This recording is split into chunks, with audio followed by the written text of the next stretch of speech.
said, I'm Michele Upton. I'm Innovation Lead for the East of England Perinatal Network, and thank you for the opportunity to come and share with you our innovation in further detail. Gentamicin is an antibiotic widely used in the treatment of neonatal sepsis.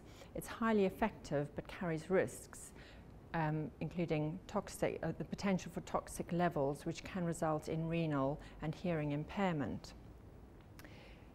In February 2010, the National Patient Safety Agency issued an alert with a mandate for implementation in all neonatal units across England to improve the safe use of gentamicin.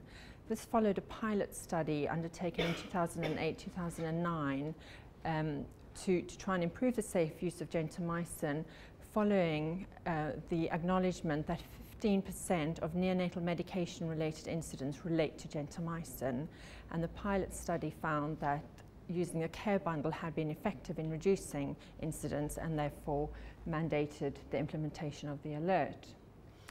The alert involved the implementation of 4 elements of a care bundle, that a local gentamicin protocol be written and implemented in each unit, that small cycles of change, the plan-do study cycle, was used to bring about the change, and that measurements of compliance were undertaken daily. All relevant staff had to undergo applicable training. And just to put this in some context for you, the 4 elements of the care bundle was that the 24-hour clock had to be used when prescriptions were written. There was to be a policy of no interruptions by the wearing of a specific colour-coded apron, a double-checking prompt during the administration and preparation process, and that the dose be given 1 hour either side of when it was due.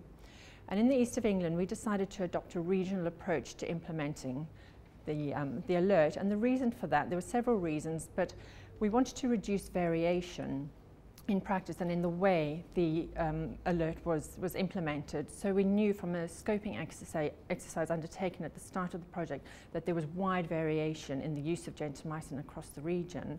There were 4 different doses in use, there were different ways of measuring levels, frequency differed from unit to unit, and a number of units had recognised issues with the administration and use of gentamicin and had designed specific gentamicin charts, and there were 7 of these in the region, with a further 3 being developed. So from a quality and safety point of view, we recognise that junior doctors move around the region every 6 months, and they have a number of changes which they need to face and overcome, and we felt that by reducing the number of variations they face and standardizing care, that improved safety. So if doctors were seeing the same gentamicin chart, prescribing the same dose, the same frequency, etc., and following the same protocol, that would improve safety. A big driver for this was avoiding duplication of effort. You can imagine across 18 neonatal units, with each unit having to write their own protocol, having to decide on how measures were undertaken, what dose to be used, would involve quite a significant multidisciplinary team, and we would still end up with 17 or 18 different ways of using gentamicin.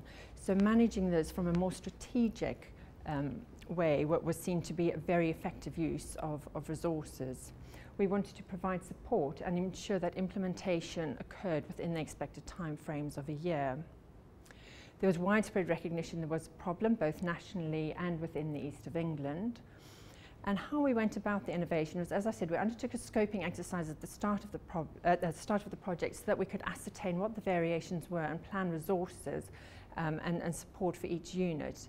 It was really important that we presented the results of that scoping exercise to clinicians so that they could see for themselves how large the variations were, and therefore gain engagement for agreeing a standard approach.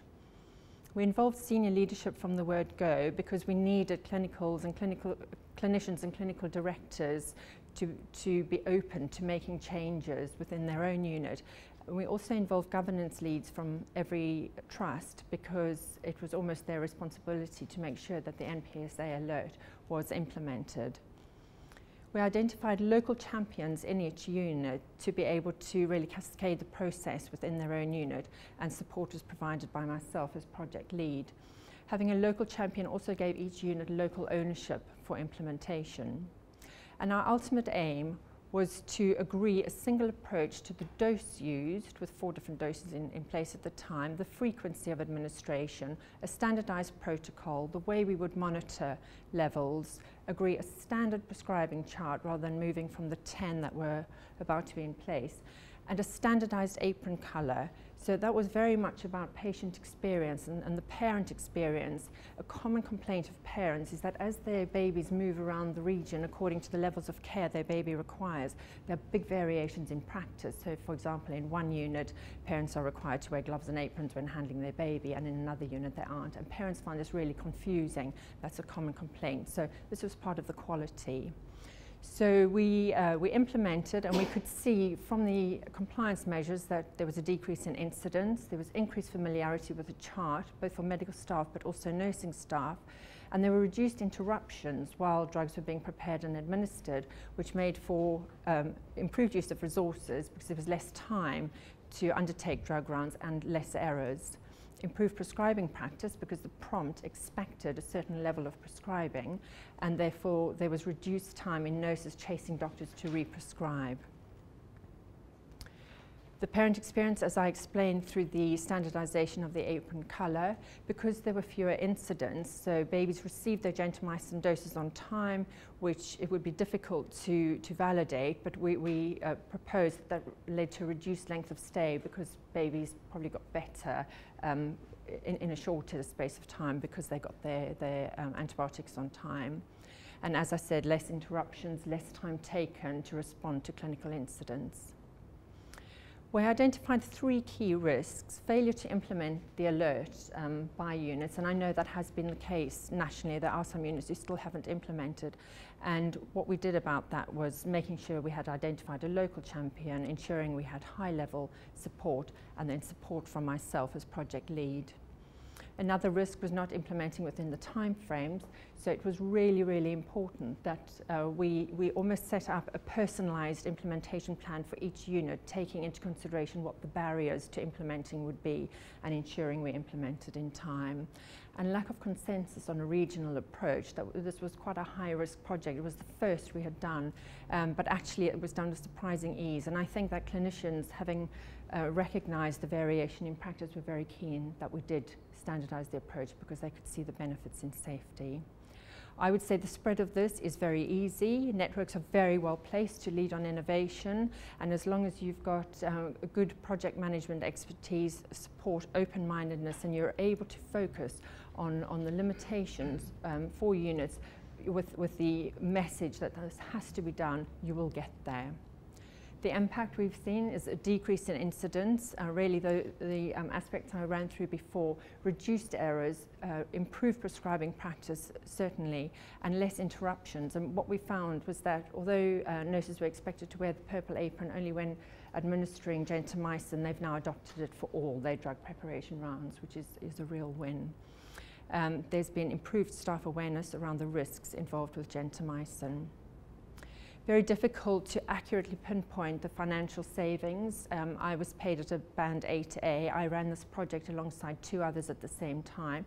So I would say this project took about 7 months to implement, probably around 12 to 15,000, including travel costs over quite a wide geographical area. In your packs, you'll find copies of the posters, which we had designed and printed for each unit, and that was part of the parent experience. So in each unit, they were specifically labeled for each unit. I think the biggest wins really are around human resources and the avoiding of duplication of effort, that we didn't have to have nurses and doctors and pharmacists in every unit sitting down having to write and agree a protocol. That was done by myself following consensus achievement, and those staff simply had to read it and agree and feedback, and so we amended it. We based the protocol on evidence where there was evidence and consensus in the absence of evidence. So in summary, adopting a regional approach is cost effective, it improves patient safety, it drives up quality, it requires partnership working, and it certainly does gel a team together, and it's all about innovation, which is what today is all about. Thank you.